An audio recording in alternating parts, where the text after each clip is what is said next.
फळबागांचंही नुकसान झालं वादळी वाऱ्यामुळे. पंचनाम्याचे आदेश आपण दिलेले आहात का आणि काय काल अमरावतीमध्ये आणि आज नागपूरमध्ये मी याचा संपूर्ण आढावा घेतो आहे. आज जवळपास 13 बैठकी या 13 तालुक्यामध्ये काय काय नुकसान झालं आहे त्या संबंधीचा आढावा आहे. सोबतच आज जे 14 एप्रिल आहे नागपूरला दीक्षाभूमीचं जे स्थळ आहे या ठिकाणी मोठ्या प्रमाणावर येणारे जी गर्दी आहे, जे आपले भाविक आहे, या ठिकाणी आमचं संविधान चौक आहे आणि ड्रॅगन पॅलेस आहे, या सर्व भागामध्ये ज्या ज्या ठिकाणी आंबेडकर जयंती साजरी होणार आहे त्या ठिकाणी पोलीस व्यवस्था चोख राहावी, भाविकांना कुठलाही त्रास होऊ नये याची आम्ही काळजी घेतो आहे. याची बैठक आहे. सोबतच हनुमान जयंतीची या ठिकाणी शोभायात्रा असणार आहे, त्याबद्दलही या ठिकाणी चर्चा करणार आहोत. या ठिकाणी आपल्या सिंचन विभागामध्ये म्हणजे विदर्भातल्या सिंचन विभागामध्ये जे गोसी खुर्द आहे, नागपूर आहे, याचाही एक बैठक मी घेणार आहे. आणि जवळपास या ठिकाणी अशा अनेक बैठकीच्या माध्यमातून पण महत्त्वाचं काय आहे, माननीय मुख्यमंत्र्यांनी सूचना दिल्या आहेत सर्व मंत्री महोदयांना की तातडीनं नुकसान जे झालं आहे शेतकऱ्यांचं अवकाळी पावसामुळं तातडीनं कलेक्टरकडे बैठक लावाव्या, तातडीनं सर्वेक्षण करावं आणि हा रिपोर्ट तातडीनं सरकारकडे सादर करावा, जेणेकरून सर्व शेतकऱ्यांना नुकसान भरपाई देता येईल. विजय वडेट्टीवार यांनी म्हटलेला आणखी टीका जी आहे ती मंगेशकर कुटुंबावर केलेली. कोणी? विजय वडेट्टीवार. नाही, विजय वडेट्टीवार हे जरा आता ते नवीन पक्षनेते झाले आहे विधानमंडळामध्ये, त्यांना आता अजून थोडं प्रमोशन करून घ्यायचं आहे पक्षाकडनं. जरा आता नानाभाऊ पटोले आणि त्यांची जरा आपसामध्ये कॉम्पिटिशन चालू आहे, कोण लवकर बोलेल, काम लवकर बोलेल, कसं बोलेल. मला वाटतं वडेट्टीवारची आम्ही त्यांनाही सांगितलं मागच्या वेळी की जो काही रिपोर्ट शासनाकडे आहे, जे काही अहवाल शासनाकडे आलेले आहेत त्यावर शासन कारवाई करत आहे आणि शासनाने कारवाई केली आहे.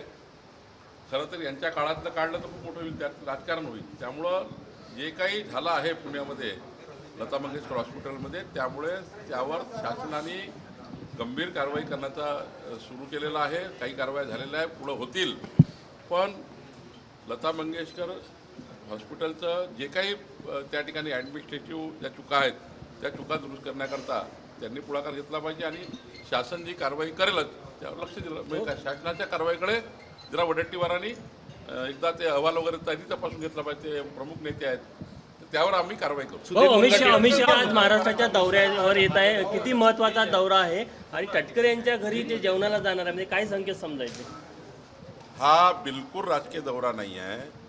रायगडावर अमितभाई जाता आहे आणि तिथे जो कार्यक्रम आहे त्या कार्यक्रमाला अमितभाई राहणार आहे. साहजिकच तटकरेजी हे लोकसभेमध्ये आहेत आणि राज्याचे अध्यक्ष आहे पक्षाचे.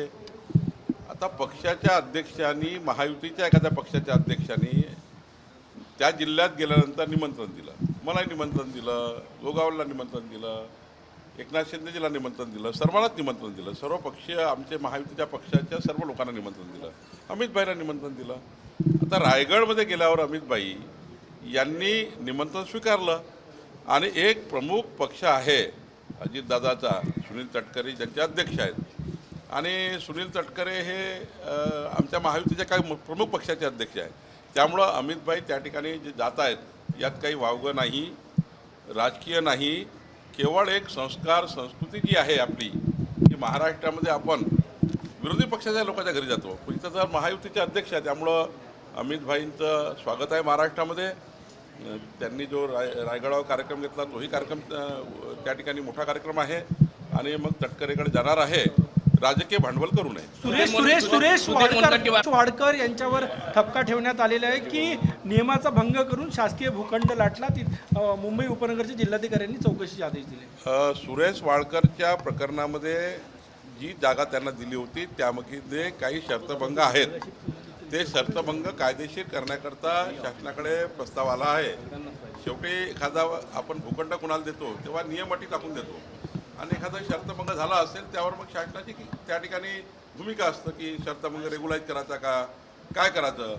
जी काही त्रुट्या असतील त्या त्रुट्या शासनाकडे पाठवतील तिथले जिल्हाधिकारी आणि त्यावर शासन निर्णय घेईल.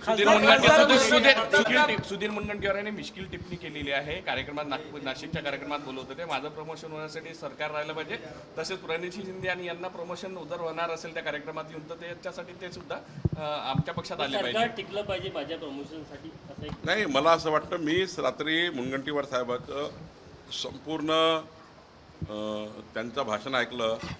भाषणाला ट्विस्ट करण्यात आला आहे, भाषणाला ट्विस्ट करण्यात आलं. त्या भाषणात कोणतरी उल्लेख केला की मुनगंटीवार साहेबाचं प्रमोशन झालं पाहिजे. आता त्यावर त्यांनी बोलले, याचा अर्थ असा नाही की सरकारबद्दल त्यांची काही भूमिका वेगळी आहे, सरकार बदलाची आहे वगैरे काही भूमिका नाही आहे. मुनगंटीवार साहेबांनी पहिल्या भाषणात जे काही बोलले गेलं कुणी, त्याच्यावर त्यांनी मिश्किल टिप्पणी केली आहे. विशाल पाटील काही संपर्कात आहे का भाजपच्या? विशाल पाटील कुठल्याही संपर्कात नाही आहे माझ्याशी किंवा माननीय मुख्यमंत्र्यांशी कुठलाही संपर्क केला नाही आहे.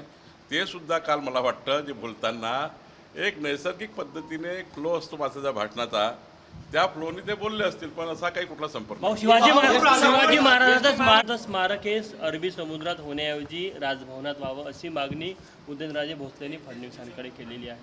नाही, मला वाटतं अजून काही जे काही निर्णय झाले असतील शासनाचे, केंद्र सरकारचे अरबी समुद्रात स्मारक होण्याचे, ते आता मला वाटतं ते होऊ द्यावं. अजून काही त्यांची वेगळी मागणी असेल तेही माननीय मुख्यमंत्री पूर्ण करतील. अजितदादा पैसे देत नाही असं प्रताप सरनाईक म्हणाले आहे. एसटी महामंडळाला अजितदादा पैसे देत नाही असं प्रताप सरनाईक म्हणाले. आता ते माननीय मुख्यमंत्र्याशी बोलतील, एकनाथजीशी बोलतील, अजित पवार साहेब बोलतील, पण मंत्रिमंडळात आमचं बोलणं झालं. निश्चितपणे सर्व खात्यांना पैसे अजित पवार साहेब देणार आहे. कुठेही त्या ठिकाणी वेगळा विचार करायची गरज नाही. भंडारा जिल्ह्यातल्या 2 अधिकाऱ्यांवर तुम्ही कारवाई केली अशी माहिती आहे की आणखी काही रेती तस्करांशी संबंधित अधिकारी रडारवर आहे काय? महाराष्ट्रामध्ये रेती माफियासोबत हात मिळवणी करणारे 10-15 अधिकाऱ्यांची नावं सरकारकडे आली आहेत. काहीवर शिस्तभंग होणार आहे, काहीचं निलंबन होणार आहे, पण सरकारने MRC ॲक्टच्या माध्यमातून, जिओ टॅगिंगच्या माध्यमातून, जिओ फेन्सिंगच्या माध्यमातून प्रत्येक वाळूघाटाला कंट्रोल करण्याची योजना तयार केली आहे. आणि अशा वाळूघाटावर जे अधिकारी आज भंडाऱ्यात का कारवाई झाली? भंडाऱ्यामध्ये पर्यावरणाची परवानगी नसताना 2 वाळूघाट चालू होते आणि माननीय जिल्हाधिकाऱ्यांनी वारंवार तिथल्या उपविभागीय अधिकारी तहसीलदारांना सूचना दिल्या होत्या.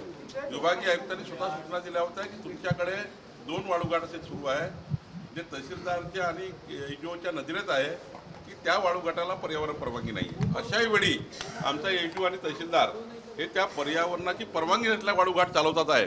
तर मला वाटतं मग त्या ठिकाणी कारवाईची गरज होती. असेच अनेक प्रकरणं भंडाऱ्यामध्ये, थोडे मला भंडारा AGMकडे, थोडे पवनी AGMकडे, थोडा असा अनेक प्रकारच्या तक्रारी आल्या आहेत. थोडा चंद्रपूरमध्ये तक्रारी आहेत, राज्यामध्ये जालन्यामध्ये स्पेसिफिक जाफराबादमध्ये तक्रारी आहेत. जालन्यातही त्या ठिकाणी जिल्हाधिकाऱ्याशी मी बोललो आहे. त्यामुळं ज्या ठिकाणी काल राहुरीमध्ये एक तक्रार आली आहे, तशीच तक्रार भास्कर जाधवनी तिकडे सिंधूर, रत्नागिरी, रायगड भागात केल्या आहेत. अशा ठिकाणी आमचं मॅपिंग झालं आहे.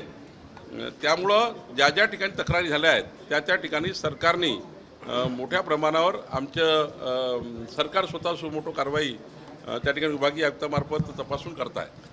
राज्यात समिती तयार केलेली आहे DPDC महायुतीची, तर त्या बाबतीत कधी बैठक होईल आणि निधी कधी? नाही, आमचा एक फॉर्म्युला ठरला आहे.